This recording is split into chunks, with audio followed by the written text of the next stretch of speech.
All right, and welcome back to the College Hoops 2K franchise show with your host, of course, yours truly, John, Todd, Rick, Bob, whatever you want to call me.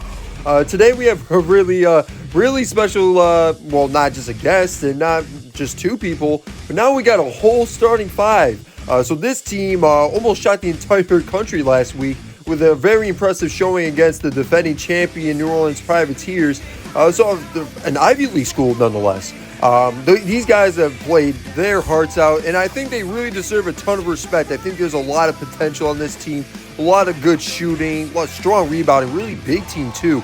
Let's give them a great round of applause, everybody. This is the Princeton Tigers starting five. How you doing, guys? Oh wait, I think they're just still behind the curtain. Okay, here they come. Hey guys, how you doing? Whoa.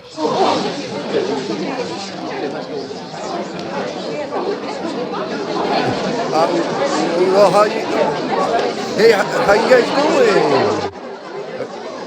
doing? Let me introduce myself. My name is John. John, Rick, Bob, John. Whatever you want to call it. You can call me whatever name you want. Welcome to the show. This is quite a surprise to our studio audience. They actually have not seen you in person before. Sorry about their reaction. Now, I just want to kind of introduce you, have you introduce yourselves one by one. You must be Duckface. Quack, quack. Okay. And you must be, of course, you must be Darkface, right? Well, why would you say that? No reason in particular. None at all. Just was assuming by the way you're standing there. I was kind of going by alphabetical order a little bit. And you must be Toby. Toby. Okay, yeah, you are Toby. Okay, and you're the power forward ID? Okay, ID's not much of a talker. And you must be Leech. Oh, 'twas a thou must be. Don't know exactly why you sound like you're from medieval times, but I'm just glad you could talk. Guys, I must say, I am in agreement when the studio audience did have their reaction, because you guys are, I gotta say, you're very, weird and canny. Toby. It's freaks, okay? I gotta say it, just freaks. You look like you're made out of some evil lab somewhere out in Russia, just made from disposable parts, tied sewed together so you could just shoot basketballs and dominate the game. Oh, 'twas it not the Russian scientists that gave us this great attribute increase, rather the gods of basketball that bestowed us their prowess, making us an elite program.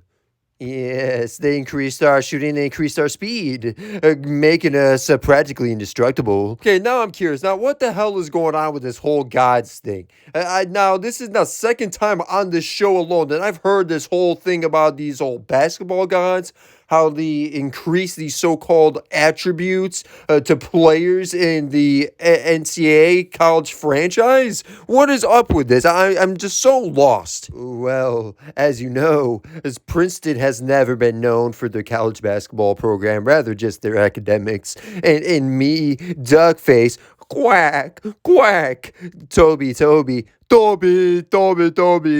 Leech and Idy came here for the sole purpose to play basketball, and the only way we could become ever good at the game is if we were to make a promise to these gods. A promise to basketball gods? That's how you came out of nowhere this year and almost upset the number one team in the country?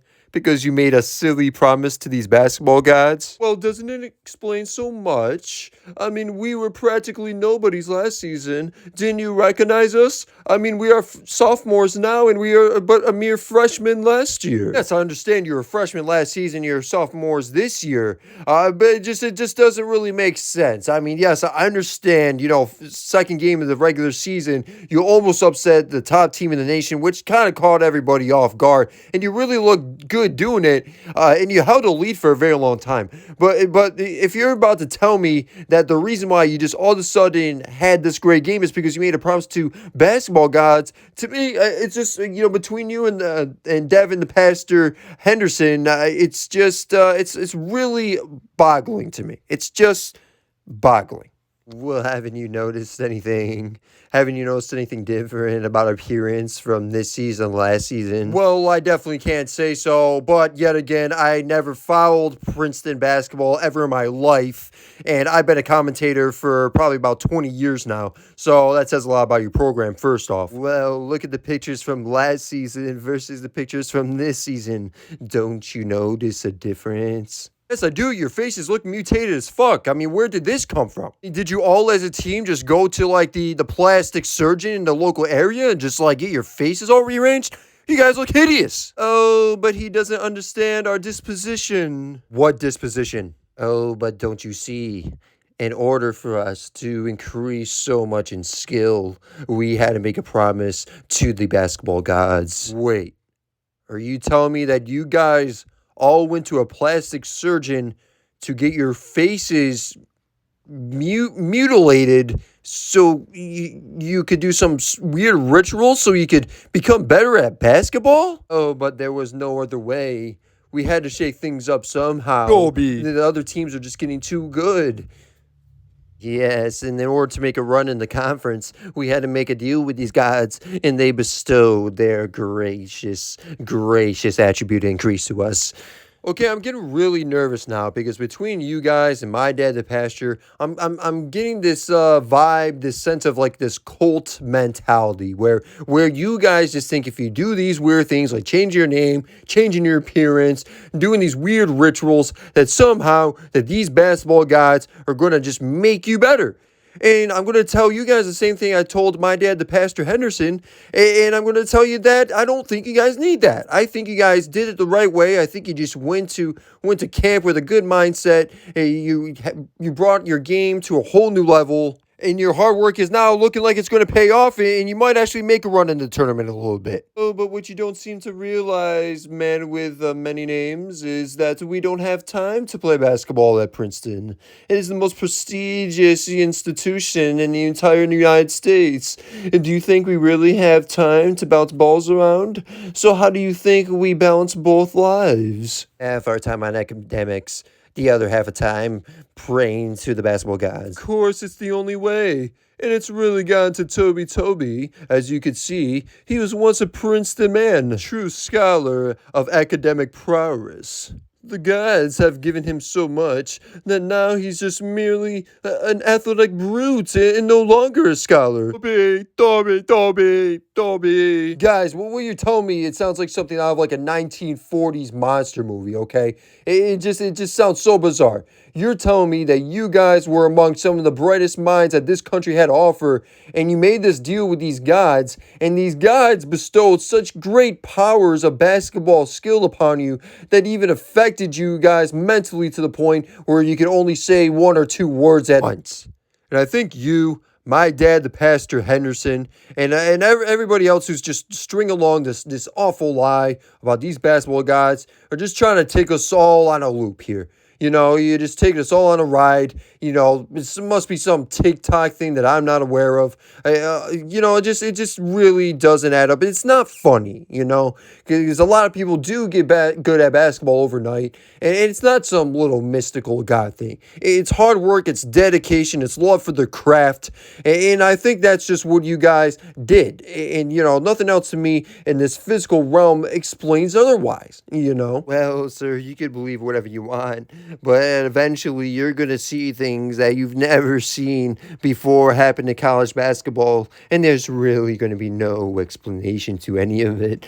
So you're just eventually going to have to succumb and understand that there is, in fact, basketball gods creating these players and making them better and making the game of college basketball all the more competitive for everybody. Yeah, and I hope the game continues to get better. I mean, I've really enjoyed these past couple couple seasons in particular, it seems like we're getting these superstars out of nowhere. But again, I think it's just, has a lot to do with the new training, new nutrition that's going into these athletes, taking care of their bodies and looking back on game film. And I think it really comes down to a lot of stuff like that. I don't think there's anything supernatural going on. Oh, let him believe what he wants to believe.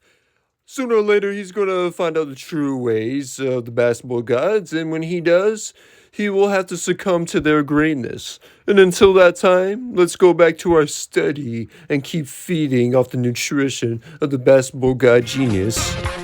Okay, you go ahead and do that, you bunch of freaks. Anyway, that's our show. We don't know what exactly is going on with this whole basketball gods theory, but hopefully I get to the bottom of it. I think it might be a joke. There might be some truth to it. Whatever it is, there is something certainly going on in the college basketball landscape because there are a lot of great players that just seem to be coming out of the blue, out of nowhere. And, it would be nice to get to the bottom of it to see maybe if they're, either doing some sort of new training that we haven't discovered yet, or maybe even, some certain diet plan that they got going on. Whatever it may be, it'd be really nice to know to help out future generations of athletes. But until that time, I bid you guys farewell. Next week, going to get another player on here. Again, I know I did promise I want to get a coach on eventually, but when the time comes, the time will come. Until that time, take care.